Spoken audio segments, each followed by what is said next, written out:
एक बार फिर से मैं बता देती हूँ मेज़रमेंट इनके 38 चेस्ट है और 42 इनका हिप है, ठीक है। अपर चेस्ट 37 एंड 37 है, प्लस 3 किया है सब में। चेस्ट 38 है, वेस्ट 33 है और टमी 38 है, हिप 42 है। तो सभी में 3-3 इंच प्लस किया है। कंधा 14.5 है। तो नेक इनका आगे का 7.5 है, पीछे का 5 है। तो इस हिसाब से मैंने लिया है। 40 इंच की लंबाई है। तो चूँकि ये तुरपाई वाला नहीं है, सिलाई वाला है, तो इसमें सिर्फ हम लंबाई में 2 इंच ही प्लस करेंगे। तो यहाँ से मैंने लेंथ ले ली है, ये देखिए 42 इंच का ये मैंने लेंथ ले ली, ठीक है। 2 इंच हमने एक्स्ट्रा लिया, 7 इंच हमने कंधा लिया इनका, टोटल 7 इंच।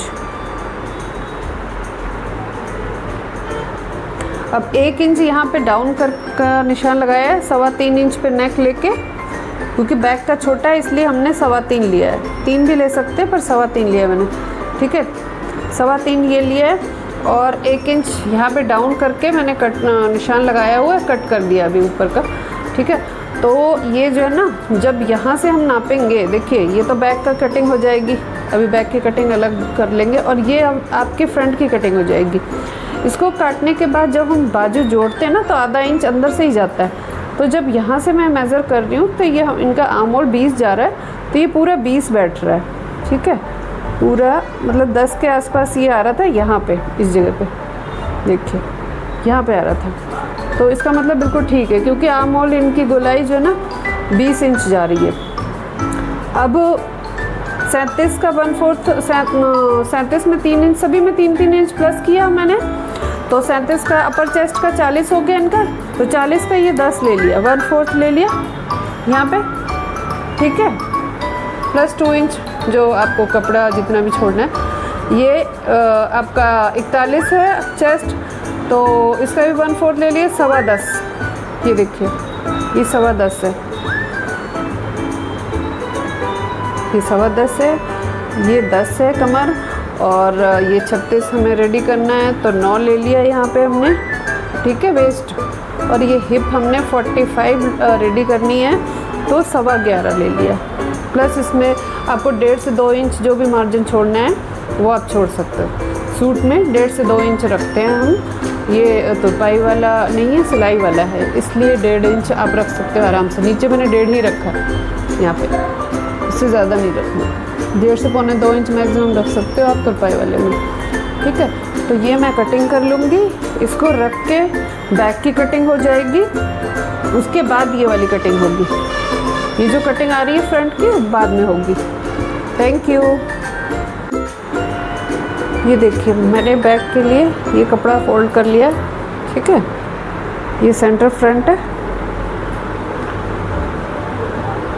इन फ्लावर्स में ऐसे आपको समझना पड़ता है कि हमेशा सीधे जाने चाहिए, ठीक है ना, ऊपर की ओर इनका जाना चाहिए। ऐसा कभी मत करो कि एक साथ आप फोल्ड करके आप दोनों पल्ले निकाल लो, उससे क्या होगा, एक फूल नीचे, बैक का आपको नीचे की तरफ चले जाएगा। तो ये गलती कभी नहीं करनी, इसलिए अलग से आगे का अलग कट करो और पीछे का अलग कट करो, ठीक है। अब ये देखिए मैंने फ्रंट कट किया था, उसमें मैंने बैक का भी निशान लगा रखा है। कई बार क्या होता है, हमसे गलती हो जाती है, तो मैं हमेशा बैक का साथ में कटिंग कर लेती हूँ।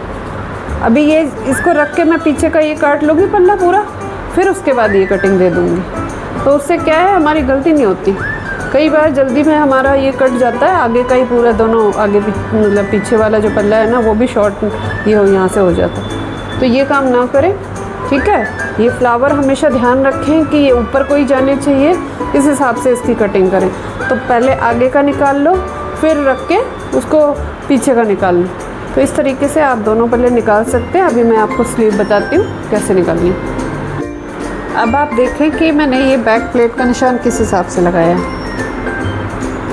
तो हमारा जो एपेक्स पॉइंट होता है उस पर हमें देखना होता है कस्टमर का कि कैसे है। वैसे 11 इंच पे आप आराम से लगा सकते हो, बिना सोचे समझे आप 11 इंच पे लगा सकते हो, ठीक है। बहुत ही हाइट कम है या बहुत ज़्यादा है तब की बात अलग है, ठीक है। नॉर्मल अगर मेज़रमेंट है तो आप 11 इंच यहाँ से ऊपर से लोगे, ये 11 पे आ रहा है, ठीक है, यहाँ पे। और जितना चेस्ट होता है जैसे 40 अगर चेस्ट है तो उसका 10वां हिस्सा ले लेते हैं, तो ये 4 इंच मैंने यहाँ से लिया है। ये देखिए ये 4 इंच है।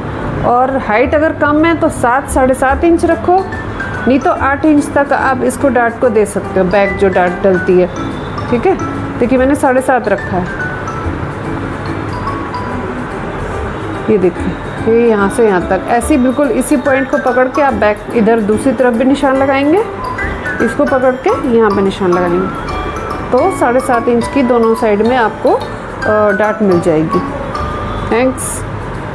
अब हमारे पास ये बचा हुआ फैब्रिक है, ठीक है, ये इसमें से स्लीव निकालनी है। तो एक काम ये कर सकते हो कि ये जो डिज़ाइन आ रही है ना, ये आप सेंटर में ले लो, ठीक है, दोनों बाजू मतलब बाजू के सेंटर में ले लो। एक काम ये कर सकते हो। दूसरा काम ये कर सकते हो कि इसको आधा इंच से आप इधर रखते हो, आधा इंच एक्स्ट्रा लेके फैब्रिक को आप पूरा बॉर्डर पहले निकाल लो, ठीक है, और फिर आप उसको अलग से जॉइंट कर लो। ये जॉइंट डलने के बाद आयरन से जब आप बिठा दोगे तो कपड़ा पता नहीं चलता, लेकिन मैं किस तरीके से निकालती हूँ आपको दिखाती हूँ।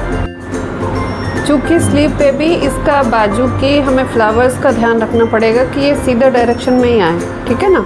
तो मैंने अलग अलग पीसेस निकाल लिए हैं और इसको बीच से जॉइंट कर लेंगे।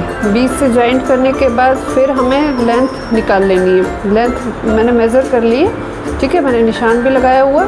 ये पहले हम बीच से एक जॉइंट लगाएंगे। इस पर चाहें तो आप बॉर्डर लगा सकते हैं, वो भी बहुत सुंदर लगेगा, ये वाला बॉर्डर। ये देखिए ये जो बॉर्डर है इसको आप बीच में भी यूज़ कर सकते हैं, जॉइंट पे, इस जगह पे वो तरीके से ये यूज़ होता है। इसको ये वाला फैब्रिक इस तरीके से रख के ये बॉर्डर पूरा लंबा यूज़ हो जाता है, ठीक है। और या तो आप इसको जॉइंट को अच्छे से आयरन करोगे तो भी ये जॉइंट नहीं पता चलेगा, फिर आप सिर्फ नीचे नीचे आप इसमें बॉर्डर यूज़ कर सकते हो। दोनों तरीके से आप ये निकाल सकते हो, पर आपको सबसे पहले ये समझना होगा कि इन फ्लावर्स का डायरेक्शन सीधा होना चाहिए, ऊपर की ओर जाता हुआ होना चाहिए, ना कि कहीं भी कोई भी आ जाए, क्योंकि आप ऐसे रैंडमली इसकी कटिंग करोगे तो एक हमेशा ऊपर जाएगा और एक नीचे आएगा, तो ये गड़बड़ दिखेगा, अच्छा नहीं दिखेगा। Thank you.